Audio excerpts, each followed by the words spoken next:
Hello you, welcome to Geekism, another vlog. We've got a couple of these lately. We're at Alton Towers, we're here for Scarefest. It's the last day of the season, apart from the fireworks days. We're not actually doing the scare mazes because we don't really like them, do we? No, I don't like them. Nicola doesn't like them. But we're going to be doing all the other festivities, hope to get a few night rides in there as well because the park's open late today.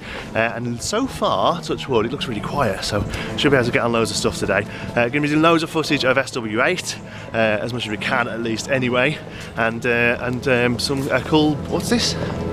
Oh yeah, mini golf. It's all done spooky. Ooh. Right, enjoy.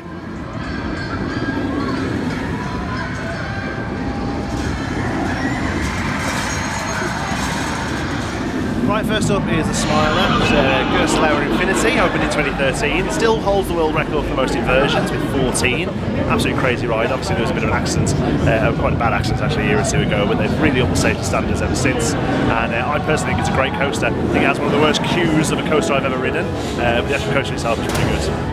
Worst queue ever.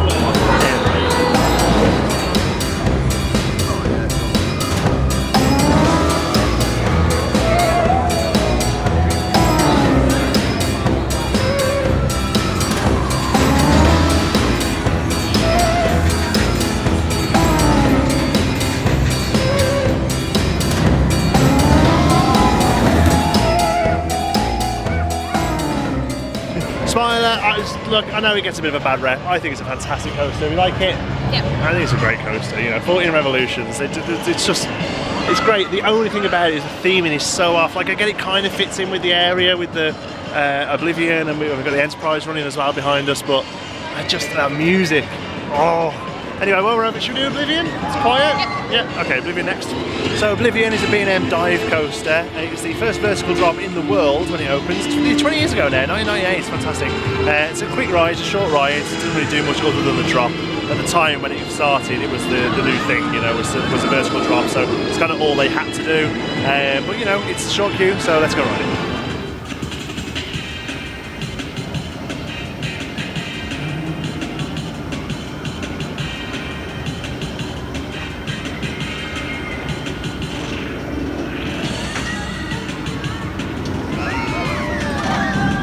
Oblivion, what can I say? It's fine.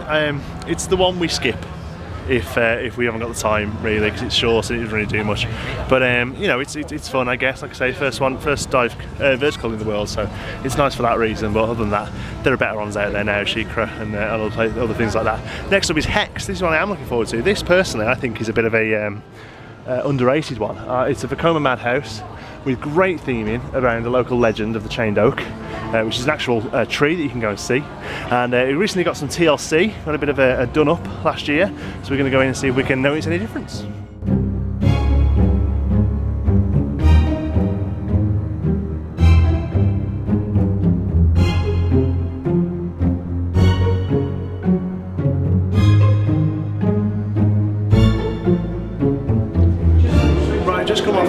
I absolutely love Hex. I think it's really one of the most underrated rides here. It's great themes, it's tied in with a local legend, it's an awesome madhouse, really nicely done out, the final room especially. But it's always a walk on. Like I think it's so underrated, it really is. One of my favourite rides in the park. Anyway, we're going to grab some lunch and then we're going to do a few more coasters. Lunch done. We went to the Woodcutters, best place to eat in Alton Towers if you ever need a tip. Don't go to one of those places that do crappy burgers and stuff. Spend an extra quid or two and actually sit down and have a decent meal in the Woodcutters. That's my #1 tip. Just checking it's actually recording. We're heading down into the Dark Forest now. It was originally Ugland. I say originally, last I remember it was Ugland. And we're going to go on Rita. Rita, personally, it's a bit of a hot mess. It's probably my least favourite ride at the place. It was originally built as like a drag racer style hot rods, you know, sort of grease type car, which never really fit the dinosaur theme anyway. Oh, that smells really good, doesn't it? What's that? Something smells really good. And then when they rebranded Ugland as Dark Forest, they kind of stuck a few vines on top of Rita and stuff really, but didn't really do that much with it. So yeah, it's a bit of a hot mess. It's an Intamin launched, opened in 2005, and again, very similar to Oblivion. Like the key factor of it is kind of all it does. So it has a launch, but that's all it has is a launch. Same with Oblivion, it has a vertical drop, but that's all it has is a vertical drop. Yeah, maybe budget restraints. I don't know. But it's one of Merlin's problems, I personally think, is that all they seem to do. Oh, somebody won. Is world firsts, and because of that, they are using new technology. They're using stuff that still needs ironing out. So, you know, all you get is the new world first. You get the, you know, the launch. You get the vertical. I'm not sure the launch actually was a world first. Actually, saying that, but anyway, yeah, they seem to do stuff in a bit of a smaller. Anyway, here it's going now. I'm sounding really negative, aren't I? It's a coaster, so let's go and do it.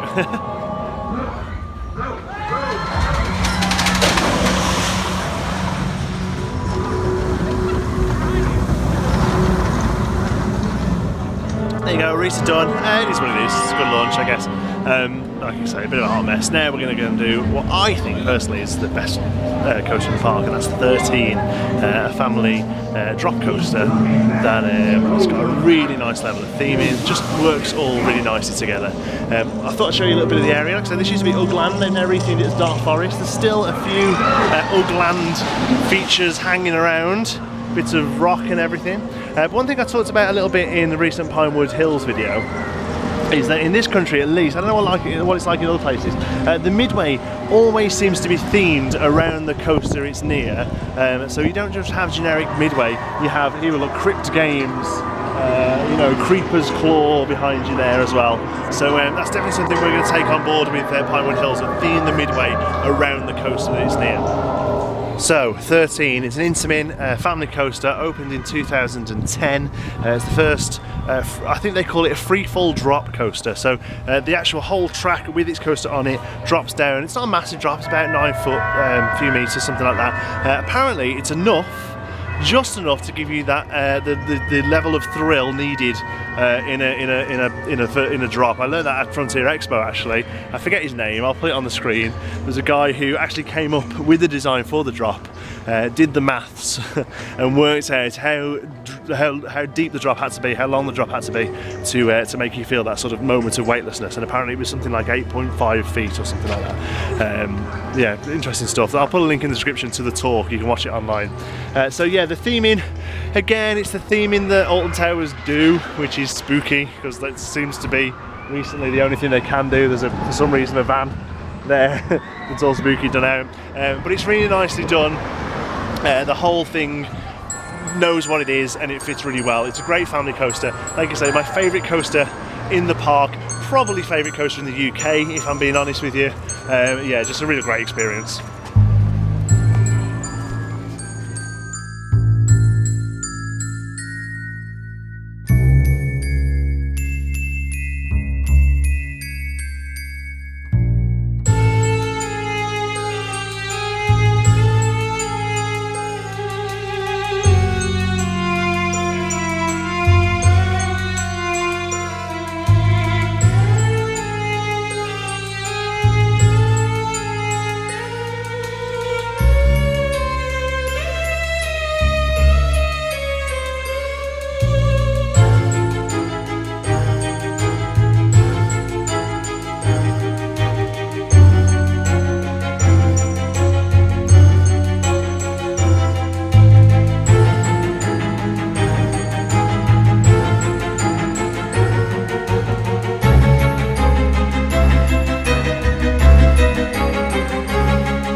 Ah, 13 is so good, genuinely my favourite one there. Nicola pointed out a really good thing as well, that like, because there's a drop section and then you go backwards a little bit, but rather than sort of taking you and then just sort of rolling you into the station, it actually sort of forces you back into the station a little bit. So if you've not been on that before, you'd have no idea what was going on. It looks like there's doing a round trip and you're coming in. Really, really good stuff. Right, where are we? Yeah, usual faces. We have very similar faces on every photo, don't we? It's usually like this. pretty much on every roller coaster photo we have. So that's kind of Dark Forest done. We're going to head over. Are we going to get the sky ride over?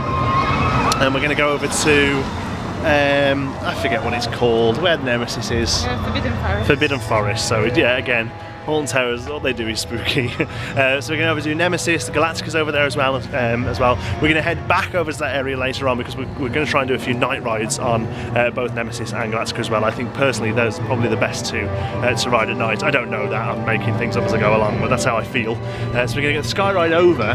From this bit we won't, but when we get Skyride from Nemesis back to the main entrance, you get some really great shots of SWA, so we're going to try and do that as well, so we can have a look at the construction there on the GCI Woody that they're building. Ripsaw, this is where it used to be. It was a, I forget what it was a turny-roundy ride. Twirly-whirly thing, yeah. And for a while they've had like an inflatable competition thing here. A lot of these cropped up in Alton Towers. I'm assuming it's a way of trying to recoup some of the losses from the Smiler incident. But at the moment it's just a blank space. I'd like to see him put something back there, to be honest. Next up is Galactica. Originally Air. It was rethemed 2016, I think. I'm actually a big fan of the retheme. I think the space theme is a great theme. It's really easy to do. Stick some screens somewhere and a few luminescent lights, a bit of steel, and you've got a really good space theme. I'm personally not a huge fan of the VR components. I'm going to be riding it without VR today. I have done the VR, but personally, I don't think it adds much to the coaster. I think it actually takes a little bit away, if anything. Don't get me wrong, I think a VR experience can work really well, but this new idea of where they just like retrofit it onto slightly older coasters, personally, I'm not a massive fan of. So we're going to be riding it as Air, but we're going to be appreciating the theming of Galactica. Change of plan, we're not going on Air because it looks like it's having technical difficulties. I swear to God, that ride has more downtime than your mum. So we're going to try Nemesis instead. Nemesis, what can I say? A B&M Inverted, opened in 1994, an absolute classic. Possibly, I mean, easily one of the best rides in the UK, possibly one of the best coasters still in the world today. Really great themed.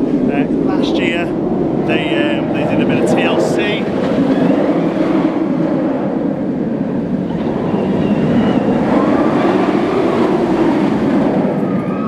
An action shot in there.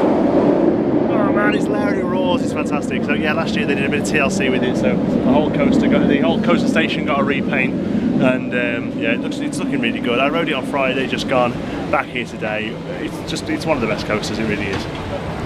Nemesis done. What can I say, it's a beast, isn't it? It felt like it was running really quick today as well. Yeah, it felt really, really speedy. Theming's pretty good still, pretty on point. We've got a school coach for some reason. We're going to go try Air again, looks like it's running.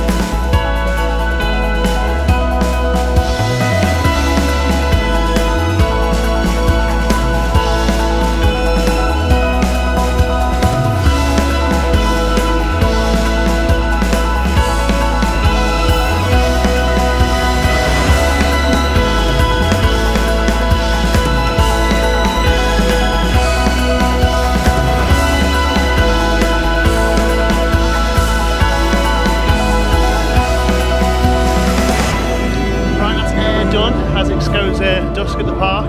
It was alright, it wasn't quite as smooth as I remember it being, but it was, it's still good, it's a nice coaster. There's something about it, and I don't know whether people who are fans of coasters much more than myself can tell me in the comments that, I don't know whether it's just the position you're in or the actual way they run the track is what makes that sort of flying sensation. You get some really nice swooping actions, I guess, for want of a better word, that you just don't seem to get with other coasters. So for that reason I'm a big fan of it, but like I say, yeah, we're in a little bit rickety today, and also the throughput is so low on that ride now since they've put those VR goggles on, and they're only running one side of the station as well, 2 cars, so yeah, long wait really for what it was, but this is my favourite time of day at a theme park. It's where the sun is beaming through the supports of coasters. It looks fantastic. So we're going to have a little wander around, let our heads settle a bit after being rattled around on the big 6. We're going to have a look at SW8. We're going to have a little look around Mutiny Bay and the mine train probably as well, and then we'll come back around and do a couple more of them at night time.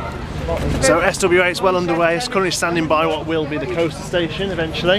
Again, they're going for a wooden spooky theme because that's what they do. You can see a bit there. I'll try and get a raised up shot for you.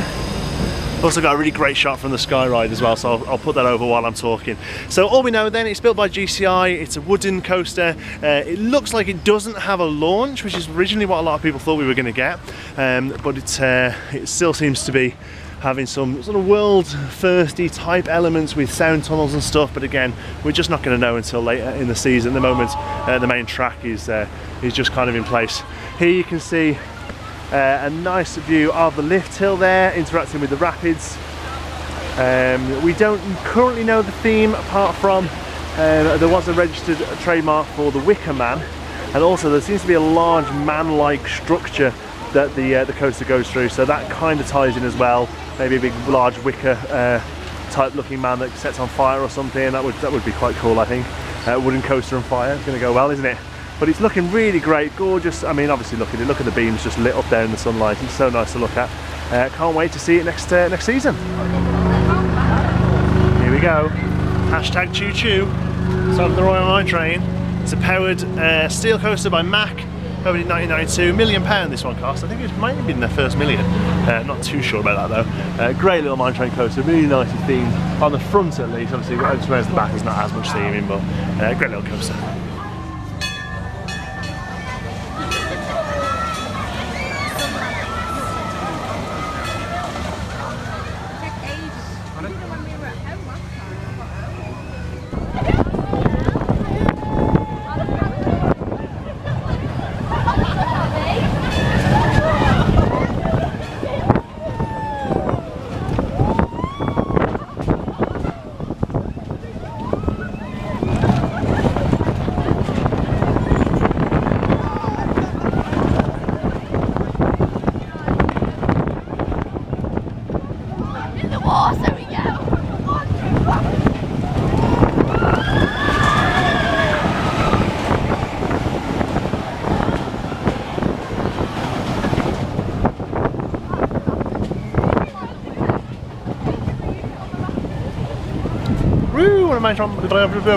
I'll start that again.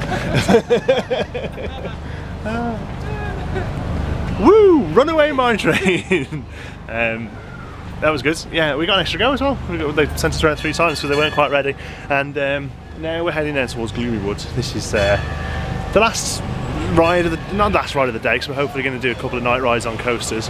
But the last ride we haven't been on today, Jesus Christ, it was scary. I know, mask. Is Duel, which is their haunted house. It fills me with sadness, Duel does, because I love a good haunted house, and Duel isn't a good haunted house. It used to be, and again, one of these, like they did with Air and Galactica, they kind of retrofitted this laser quest into it, and I'm just not a fan. I much prefer just a solid haunted house. Luckily, I like the shooting one. Oh, do you like? This one just isn't very good. No, it isn't very good, right? No, I personally don't. I prefer just a straight up haunted house. Either way, yeah, it's one of the things that I feel that they'll probably have another go at soon enough. I think this is the area that's probably going to get a bit of tender loving care next. Either this or Cloud Cuckoo Land, probably, because that's just a ghost town now, that is. But one thing we are going to do is get a Nitrogenie, which is nitrogen created ice cream. Woo!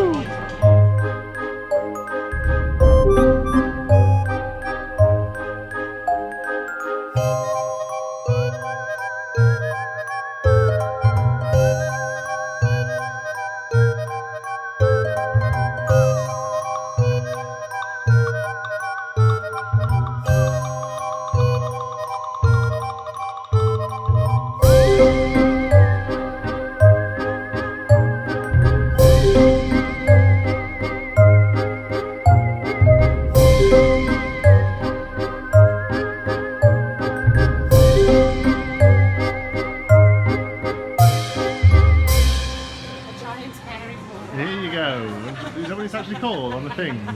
Where's it say there? Giant hairy ball, £7. So we just finished on Jewel. Nicola's gun wasn't working, she reckons. because she didn't do a very good score. I didn't either. I was doing some footage, you'll have seen some video. And they were walking through what is called the Haunted Hollow. I've never known this in all the years I've gone to Alton Towers. I've never known this is even here. There's some creepy statues and they play sound effects and some lights and stuff. It's really good. I'm hoping this will take us back out to the front entrance because we're going to get something to eat and then have a look at some of the spooky goings on for Halloween.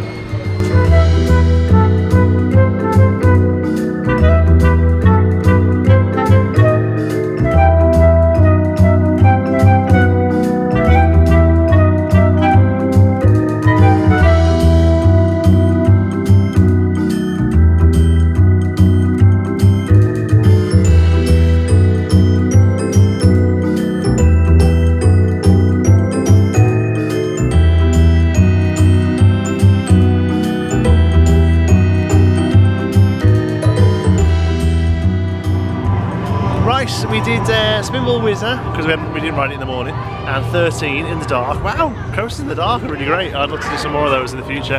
We're going to head back now. We're going to go pick up the baby. He's had a scary day with his grandmother for Halloween. So we've had a fantastic day at Alton Towers.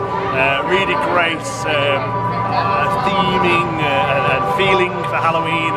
And it's been a really good day. Great to see all the spooky people walking around. So even though we didn't do the scare mazes, they all look really popular. And you know, seeing the sort of the Towers ancestors and the kiddie shows with the trick-or-treat characters and all that, really great. So have a happy Halloween. Hope you've enjoyed it. It's actually going to go out a few days after Halloween, unfortunately, because I need to edit and all that. But let's sort out Christmas next day. Thanks so much for watching. Hope you've enjoyed it. If you have, please give us a like. It really does help the channel. And if you're not already, don't forget to subscribe. Any thoughts, queries, or suggestions, you can pop them down in the comments. And if you fancy chatting, follow me on Twitter. I'm at Jonti Sparrow. Thanks again for watching, and I'll see you in the next one. Goodbye.